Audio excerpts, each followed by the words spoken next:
முதல்வர் என் குருநாதர் மு. மாதேஸ்வரன் அவர்கள் வணங்கி, இன்றைக்கி செவ்வாய் தோஷத்தை பற்றி நம்ம பார்க்க போகிறோம்ங்க.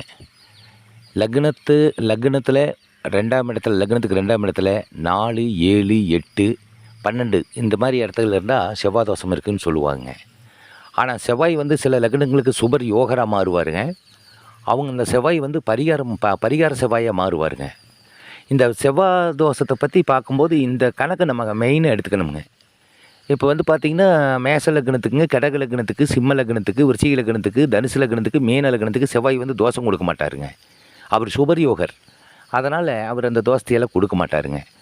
இப்படி இப்போ லக்னக்காரங்களுக்கு செவ்வாய் தோசை பெண்ணுக்கு இருந்து, இல்லை பெண்ணுக்கு செவ்வாய் தோசை இருந்து இவங்களுக்கு செவ்வாய் தோசை இல்லை, இந்த மாதிரி இடத்துல இருக்குது அப்படின்னு சொன்னோம்னாங்க, கண்டிப்பாக அவங்க நல்லா வாழ்வாங்க. ஒருத்தருக்கு செவ்வாய் தோஷம் இருந்து ஒருத்தருக்கு செவ்வாய் தோஷம் இல்லாமல் வாழ்வாங்க.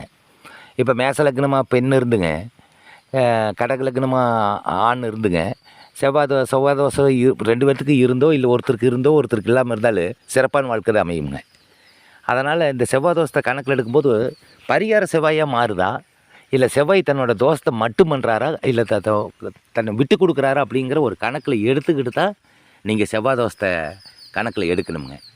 செவ்வாய் தோசை வந்துச்சுங்கன்னா சரி, 2 பேருக்கு செவ்வாய் தோசை விடுங்க சார், இப்படியெல்லாம் இல்லை, வேற ஒரு லக்னத்துக்கு வந்து செவ்வாய் வந்து பகைவராக மாறுறாரு, அப்போ அந்த லக்னத்துக்கு செவ்வாய் இருந்தால் என்ன பண்ணலாம் அப்படின்னிங்கன்னா, நேராக நீங்கள் வைத்தீஸ்வரன் கோயில் போயிருங்க. ஒரு செவ்வாய்க்கிழமை நாள் பார்த்து வைத்தீஸ்வரன் கோயில் போயிருங்க.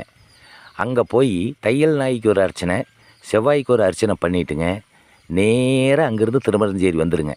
இந்த திருமணஞ்சேரி வந்து மாலை மாற்றிக்கிட்டுங்க நேராக வீடு வந்துடுங்க.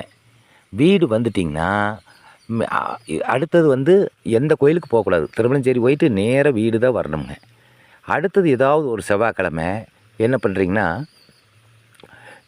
அதாவது இந்த நம்ம திருச்சிக்கு பக்கம்ங்க, அங்கே போனீங்கன்னா திருப்பலஞ்சுடியில் வந்து கல் வாழைக்கு தாலி கட்டிட்டு வந்தீங்கன்னா உங்களுக்கு திருமணமாகறதுக்கு வாய்ப்புகள் இந்த செவ்வாய் தோஷத்துக்கு மட்டும் ஆகுங்க.